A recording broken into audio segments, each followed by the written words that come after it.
जय हिंद दोस्तों, कैसे हैं आप लोग। आज हम भारत में मानसून की उत्पत्ति कैसे होती है उसके बारे में जानने का प्रयास करेंगे। तो आइए देखते हैं। तो जैसा कि हम जानते हैं कि सूर्य एक वर्ष में उत्तरायण और दक्षिणायण होता है, ठीक है, जिसके कारण उसकी किरणें कर्क रेखा से लेकर मकर रेखा तक सीधी पड़ती हैं, ठीक है। तो देखिए, जब सूर्य कर्क रेखा पर पहुंचता है तो कर्क रेखा पर प्रचंड गर्मी पड़ती है और जिसके कारण गर्जन तर्जन के साथ वर्षा होती है। तो यहाँ पर वर्षा क्यों होती है, आइए देख लेते हैं। जब सूर्य की किरणें कर्क रेखा पर सीधी चमकती है तो यहाँ पर गर्मी बहुत ज़्यादा पड़ती है और गर्मी बहुत ज़्यादा पड़ने के कारण हवाएं क्या होती हैं, गर्म होकर हल्की होकर धीरे धीरे ऊपर उठने लगती हैं। और जब धीरे धीरे ऊपर हवाएं उठने लगती हैं तो यहाँ पर क्या होता है, न्यून वायुदाब हो जाता है, ठीक है ना। वायुदाब कम हो जाता है, देख लीजिए 998 मिलीबार। तो यहाँ पर वायुदाब कम हो जाता है और यहाँ पर देखिए वायुदाब क्या होता है, उच्च रहता है इस मकर रेखा के क्षेत्र में, ठीक है। क्यों? क्योंकि इस ओर सूर्य नहीं रहता है तो गर्मी नहीं रहती है, ठंडी रहती है और जो ठंडी हवाएं हैं वो भारी होती हैं और ये दबाव बनाए रहती है नीचे की ओर। तो जब यहाँ पर निम्न वायुदाब हो जाता है और इस ओर उच्च वायुदाब हो जाता है तो उच्च वायुदाब की ओर से दबाव बनता है, ठीक है ना, हवाओं का निम्न वायुदाब की ओर। तो देखिए, तो ये जब दबाव बनता है तो देखिए हवाएं जा रही हैं, समुद्री हवाएं इधर से किधर जा रही हैं, दक्षिण पश्चिम की ओर से बहने लगती हैं। तो दक्षिण पश्चिम की ओर से हवाएं पूर्व की ओर या उत्तर की ओर चलने लगती हैं। तो इसलिए इसे कहते हैं दक्षिण पश्चिमी ग्रीष्मकालीन मानसून या अपवाह, ठीक है। तो देख लीजिए हवाओं की दिशा ये है और स्थानीय पवने, ये स्थानीय पवने हैं, इनको अपने अपने क्षेत्र में अलग अलग नामों से जाना जाता है। जैसे राजस्थान में लू और कर्नाटक में मैंगो शावर्स के नाम से जाना जाता है और उड़ीसा, झारखंड, छत्तीसगढ़ में काल वैसाखी के नाम से जाना जाता है। और वर्षा कितनी होती है कहाँ पर, 0 से 100 मिलीमीटर, ये रेड वाले इलाके में, ठीक है। और 500 से 2500 मिलीमीटर इन इलाकों में। तो इन इलाकों में सबसे ज़्यादा वर्षा होती है, ठीक है। और 100 से 500 मिलीमीटर इन क्षेत्रों में होती है। तापमान भी देख लीजिए कहाँ पर कितना है। तो तापमान सूर्य इधर है, उत्तर की ओर है, तो इस कारण इस ओर ज़्यादा तापमान रहता है और सबसे ज़्यादा राजस्थान में तापमान होता है, ठीक है, दिन का। क्यों? क्योंकि यहाँ पर रेगिस्तानी इलाका है, बालू इलाका है, बालू जो बहुत जल्दी गर्म हो जाता है, ठीक है, और बहुत ही ज़्यादा हाई हो जाता है। तो यहाँ पर देखिए तापमान बहुत ज़्यादा है और धीरे धीरे इधर तापमान हल्का हल्का कम होगा, ठीक है। तो मेन कारण है वायुदाब, ठीक है। वायुदाब इधर कम हो जाता है, इधर ज़्यादा हो जाता है, जिस कारण हवाएं दक्षिण पश्चिम की ओर से हवाएं चलने लगती हैं, ठीक है। तो इसलिए इसको कहते हैं ग्रीष्मकालीन मानसून या दक्षिण पश्चिमी मानसून, ठीक है। क्यों? क्योंकि दक्षिण पश्चिम की ओर से हवाएं चलने लगती हैं इस ओर से, ठीक है। तो देखिए इसमें कुछ पॉइंट हैं। HT मतलब हाई टेम्परेचर, CC मतलब कॉन्वेक्स करंट। कॉन्वेक्स करंट का मतलब होता है ऊपर उठती धारा, ठीक है। जब हाई टेम्परेचर होगा तो वायु हल्की होकर ऊपर उठेगी, इसलिए नीचे क्या हो जाएगा, लो प्रेशर, ठीक है।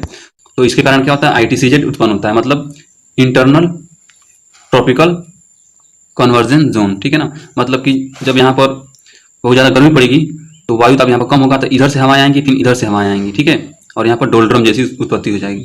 तो डोलड्रम मुख्य रूप से भूमध्य रेखा पर हमेशा उत्पन्न रहता है, ठीक है ना। और जैसे जैसे सूर्य क्या होता है, इधर बढ़ता जाता है, उधर ये स्थिति बढ़ती जाती है। जैसे देखिए सूर्य 0 से 8 डिग्री पर गया अप्रैल में, फिर मई में 16 डिग्री पर, फिर जून में 23.5 डिग्री पर।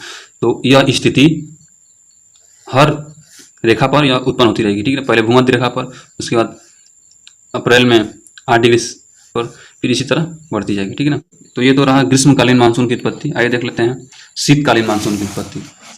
तो देखिए यही कंडीशन होता है, लेकिन बस इसमें उल्टा हो जाता है। सूर्य कहाँ चला जाता है, मकर रेखा पर चला जाता है, ठीक है ना। और इस रेखा पर सीधा चमकने लगता है, जिस कारण यहाँ पर वही स्थिति आ जाती है, जिस कारण यहाँ पर न्यून वायुदाब हो जाता है, ठीक है। और इधर क्या हो जाता है, उच्च वायुदाब हो जाता है। तो न्यून वायुदाब क्यों होता है, क्योंकि गर्मी ज़्यादा पड़ती है, हवाएं ऊपर उठ जाती हैं, इसलिए नीचे क्या होता है, वायुदाब कम हो जाता है। देखिए 1005 मिलीबार है नीचे। और यहाँ पर देखिए ठंडी की वजह से हवाएं ठंडी हैं, इसलिए भारी हैं हवाएं, तो यहाँ पर 1020 मिलीबार है, ठीक है।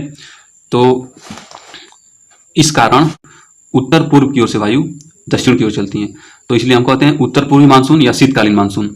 तो उत्तर पूर्वी मानसून या शीतकालीन मानसून क्यों कहते हैं, क्योंकि जो इधर से हवाएं हैं ये सीधे डायरेक्ट उत्तर से नहीं आती हैं, क्योंकि हिमालय की श्रेणियां यहाँ पर हैं, तो इस कारण इसको पार नहीं कर पाएंगी। तो इसलिए यह क्या करती हैं, उत्तर से होते हुए पूर्व की ओर थोड़ी बढ़ जाती हैं और इधर से आने का प्रयास करती हैं।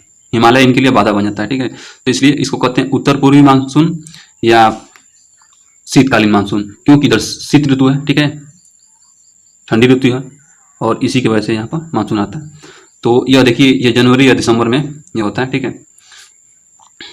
तो देख लीजिए हवाएं किधर से किधर चल रही हैं, समुद्री हवाएं उत्तर पूर्व की ओर से दक्षिण की ओर चल रही हैं, और देख लीजिए इनकी दिशा यही है। वर्षा कहाँ पर कितनी कराती हैं, 0 से 50 इन क्षेत्रों में, जम्मू कश्मीर 100 से 200, हिमाचल प्रदेश, ठीक है, और 10 से 100 मिलीमीटर इन क्षेत्रों में, ठीक है। तो शीतकालीन मानसून से बहुत ज़्यादा वर्षा नहीं होती है, ठीक है, ग्रीष्मकालीन मानसून से बहुत ज़्यादा वर्षा होती है। तो आशा करता हूँ दोस्तों आप समझ गए होंगे, ठीक है। तो इसे कहते हैं शीतकालीन मानसून या उत्तर पूर्वी मानसून। क्यों? क्योंकि ये उत्तर पूर्व की ओर से यह क्रिएट होता है। आइए देख लेते हैं जलवायु को प्रभावित करने वाले 2 मुख्य कारक कौन कौन से हैं। तो देखिए भारत की जलवायु पर 2 बाहरी कारकों का विशेष प्रभाव पड़ता है। पहला, उत्तर की ओर हिमालय की श्रेणियाँ मध्य एशिया की ओर से आने वाली शीतल वायु से बचाती हैं। स्थलीय पवनों का अधिक हो जाता है जिसके कारण भारत में, ठीक है, और वायु की शुष्कता हो जाती है, ठीक है ना। हिमालय की वजह से जो वायु आती है शीतल, वो ज़्यादा नहीं आ पाती है, इस कारण यहाँ वायु शुष्क रहती है, ठीक है, इस हिमालय के कारण। और हिमालय नहीं रहता तो बहुत ज़्यादा वायु ठंडी आ जाती है और भारत ठंडा बहुत ज़्यादा हो जाता है, ठीक है। वायु शुष्कता हो जाती है, अधिक दैनिक तापांतर रहता है यहाँ पर, ठीक है, और वर्षा न्यूनतम होती है हिमालय का। और यह कब होता है, शीत ऋतु में। और देख लेते हैं दक्षिण की ओर हिंद महासागर की निकटता इसको उष्ण मानसूनी जलवायु प्रदान करती है। न्यून दैनिक ताप परिसर रहता है और उसकी समरूपता बनी रहती है। अधिक आर्द्रता एवं वर्षा न्यून या अधिक होती है। देखिए हिंद महासागर के कारण वर्षा बहुत ज़्यादा होती है यहाँ पर, ठीक है। और एक मुख्य कारक है कर्क रेखा, ठीक है ना। कर्क रेखा भारत के बीचों बीच से होकर गुजरती है, जिसके कारण यहाँ से यहाँ तक तो सूर्य की किरणें सीधे चमकती हैं। तो इस कारण यहाँ पर उष्णकटिबंधीय जलवायु पाई जाती है, और यहाँ पर सूर्य सीधे नहीं चमकता है, सूर्य की किरणें तिरछी पड़ती हैं, जिसके कारण इन क्षेत्र में समशीतोष्ण मौसम पाया जाता है, ठीक है ना। जैसे ये जम्मू कश्मीर का इलाका हो गया ना, तो यहाँ पर ठंडी के दिन में बहुत ज़्यादा ठंडी पाई जाएगी, और गर्मी के दिन में भी लगभग तापमान ठंडी जैसा होता है, ठीक है ना। और इस क्षेत्र में गर्मी के दिन में बहुत ज़्यादा गर्मी और ठंडी के दिन में बहुत ज़्यादा ठंडी, ठीक है ना, क्योंकि यहाँ का उष्णकटिबंधीय जलवायु है और यहाँ समशीतोष्ण जलवायु, ठीक है। तो आशा करता हूँ दोस्तों आप समझ गए होंगे 3 कारक कौन कौन से हैं प्रभावित करने वाले। पहला है हिमालय या हिमालय की श्रेणियाँ, ठीक है। दूसरा है दक्षिण की ओर जो हिंद महासागर है वह, और तीसरा कर्क रेखा का भारत के बीचों बीच से होकर गुजरना, ठीक है, 23.5 डिग्री अक्षांश रेखा जिसे कहते हैं। तो धन्यवाद दोस्तों।